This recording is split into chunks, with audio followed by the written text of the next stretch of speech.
Hello everyone, welcome back. आज हम present continuous tense का इंट्रोगेटिव सेंटेंस बनाना सीखेंगे। प्रेजेंट कॉन्टिन्यूअस टेंस में अफर्मेटिव और नेगेटिव सेंटेंस कैसे बनाते हैं, इस वीडियो का लिंक डिस्क्रिप्शन में है, आप वहां से जाके देख सकते हैं। इंट्रोगेटिव सेंटेंस दो तरह का होता है। एक तो वो सेंटेंस होता है जो इंग्लिश में हेल्पिंग वर्ब से स्टार्ट होता है और इस टाइप के जो क्वेश्चंस होते हैं उसका आंसर येस या नो में दिया जाता है। और दूसरा इंट्रोगेटिव वो होता है जो इंग्लिश में क्वेश्चन वर्ड से स्टार्ट होता है। तो सबसे पहले हम इंट्रोगेटिव टाइप 1 का स्ट्रक्चर देखते हैं। सबसे पहले helping verb is am are लिखते हैं, उसके बाद सब्जेक्ट। फिर अगर सेंटेंस में नॉट लिखना है तो सब्जेक्ट के फ़ौरन बाद नॉट लिखते हैं, फिर वर्ब की आईएनजी फॉर्म और फिर ऑब्जेक्ट लिखते हैं और क्वेश्चन मार्क ज़रूर लगाया जाता है इंट्रोगेटिव सेंटेंस में। आई के साथ हमेशा हेल्पिंग वर्ब एम का यूज़ होता है। ही शी इट और सिंगुलर सब्जेक्ट के साथ इज लगाते हैं। वी यू दे और प्लूरल सब्जेक्ट के साथ हेल्पिंग वर्ब आर का यूज़ होता है। चलिए एग्जांपल देखते हैं। फर्स्ट एग्जांपल है, क्या छोटा बच्चा सांप से नहीं डर रहा है। इसका ट्रांसलेशन होगा, is little child not fearing of the snake. यहाँ पे एक चीज़ नोट करने वाली है कि ये जो वर्ड क्या यूज़ हुआ है, इसके लिए कोई पर्टिकुलर इंग्लिश वर्ड नहीं यूज़ किया गया है, क्योंकि यहाँ पे सिंपली ये पूछा जा रहा है कि बच्चा सांप से नहीं डर रहा है क्या। तो इसमें सबसे पहले देखिए, ये इज से स्टार्ट हुआ है, हेल्पिंग वर्ब इज से, क्योंकि इसमें जो सब्जेक्ट है लिटिल चाइल्ड वो एक सिंगुलर सब्जेक्ट है। उसके बाद सब्जेक्ट के फ़ौरन बाद नॉट लिखा गया है, फिर फियर की आईएनजी फॉर्म फियरिंग लिखा गया, ऑफ द स्नेक ये ऑब्जेक्ट है। नेक्स्ट सेंटेंस है, क्या बच्चे कमरे में बैठे हुए हैं। यहाँ पर भी बच्चे के बैठने का जो काम है वो जारी है, उसके बारे में पूछा जा रहा है। तो प्रेजेंट कॉन्टिन्यूअस टेंस का यूज़ होगा। ट्रांसलेशन देखते हैं इसका, are the children sitting in the room. यहाँ पर देखिए आर से स्टार्ट हुआ है क्योंकि जो सब्जेक्ट है चिल्ड्रन वो प्लूरल है। उसके बाद सिट की आईएनजी फॉर्म सिटिंग का यूज़ किया गया है। इन द रूम ये ऑब्जेक्ट है, बच्चे कहाँ बैठे हुए हैं, कमरे में, तो उसके लिए आया है in the room. Are the children sitting in the room, क्या बच्चे कमरे में बैठे हुए हैं। नेक्स्ट सेंटेंस है, क्या यात्री गाड़ी की प्रतीक्षा कर रहे हैं। यहाँ पे भी काम जारी है, तो इसका ट्रांसलेशन होगा, are the travellers waiting for the train. Again ये सेंटेंस भी आर से स्टार्ट हुआ है क्योंकि जो ट्रैवलर्स है वो प्लूरल है। उसके बाद है वेटिंग, वेट की आईएनजी फॉर्म वेटिंग का यूज़ हुआ है, किसका इंतज़ार कर रहे हैं, फॉर द ट्रेन ये ऑब्जेक्ट है। नेक्स्ट, क्या तुम खाना बना रही हो। यहाँ पे भी खाना बनाने का काम जारी है, उसके बारे में पूछा जा रहा है। तो इसका ट्रांसलेशन होगा, आर यू कुकिंग फूड।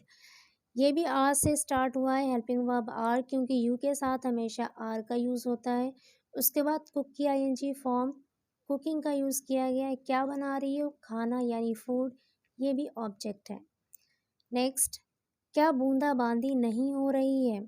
इसमें भी काम जारी है, इसका ट्रांसलेशन होगा, इज़ इट नॉट ट्रिजलिंग। ये सेंटेंस हेल्पिंग वर्ब इज से स्टार्ट हुआ है क्योंकि यहाँ पे जो सब्जेक्ट का यूज़ किया गया है वो इट है। उसके बाद सब्जेक्ट के फ़ौरन बाद नॉट लिखा गया है, फिर ड्रिजल की आईएनजी फॉर्म है ड्रिजलिंग। ड्रिजल मीन्स होता है बूंदाबांदी होना। इज़ इट नॉट ड्रिजलिंग, क्या बूंदाबांदी नहीं हो रही। चलिए अब इंट्रोगेटिव टाइप 2 देखते हैं, जो क्वेश्चन वर्ड से शुरू होता है। इसका स्ट्रक्चर क्या है, सेम स्ट्रक्चर होता है जैसे इंट्रोगेटिव टाइप 1 का स्ट्रक्चर है, इसका स्ट्रक्चर भी सेम होता है। बस इसमें क्या करते हैं, सबसे पहले क्वेश्चन वर्ड लिखते हैं, उसके बाद helping verb is am are लिखते हैं, फिर सब्जेक्ट। अगर सेंटेंस में नॉट है तो सब्जेक्ट के फ़ौरन बाद नॉट, फिर वर्ब की आईएनजी फॉर्म और फिर ऑब्जेक्ट। एग्जाम्पल है, तुम अब क्या कर रहे हो। इसका ट्रांसलेशन होगा, what are you doing now. इसमें क्वेश्चन वर्ड है क्या, इसके लिए लिखा गया है व्हाट। उसके बाद हेल्पिंग वर्ब आर का यूज़ किया गया क्योंकि यहाँ पे सब्जेक्ट यू है, फिर डू की आईएनजी फॉर्म डूइंग और अब के लिए है now. What are you doing now, तुम अब क्या कर रहे हो। नेक्स्ट सेंटेंस है, वह अपने पिता की बात क्यों नहीं सुन रहा है। इसका ट्रांसलेशन होगा, why is he not listening to his father.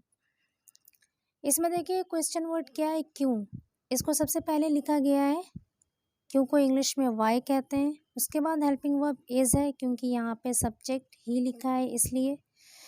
उसके बाद ही के फ़ौरन बाद नॉट लिखा गया है। लिसन की आईएनजी फॉर्म है लिसनिंग।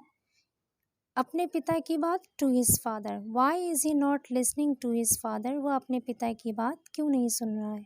नेक्स्ट, तुम कौन सी पुस्तक खरीद रहे हो, इसका ट्रांसलेशन होगा which book are you buying. कौन सी के लिए इंग्लिश में वर्ड है विच, और विच के साथ जो नाउन है यानी कौन सी पुस्तक, पुस्तक जो है वो विच के साथ ही लिखेंगे, which book. Helping verb are लिखा गया, उसके बाद क्योंकि यहाँ पे यू है इसलिए हेल्पिंग वर्ब आर का यूज़ किया गया। उसके बाद बाय की आईएनजी फॉर्म है buying. Which book are you buying, तुम कौन सी किताब खरीद रहे हो। नेक्स्ट सेंटेंस है कितनी लड़कियां ड्रामा में भाग ले रही हैं, इसका ट्रांसलेशन होगा how many girls are taking part in the drama. कितनी लड़कियां मतलब हाउ मैनी गर्ल्स। उसके बाद हेल्पिंग वर्ब आर लिखा गया है क्योंकि यहाँ पे गर्ल्स प्लूरल सब्जेक्ट है। टेक पार्ट की आईएनजी फॉर्म होती है टेकिंग पार्ट, किस में भाग ले रही हैं, इन द ड्रामा मतलब ड्रामे में। How many girls are taking part in the drama, कितनी लड़कियां ड्रामा में भाग ले रही हैं।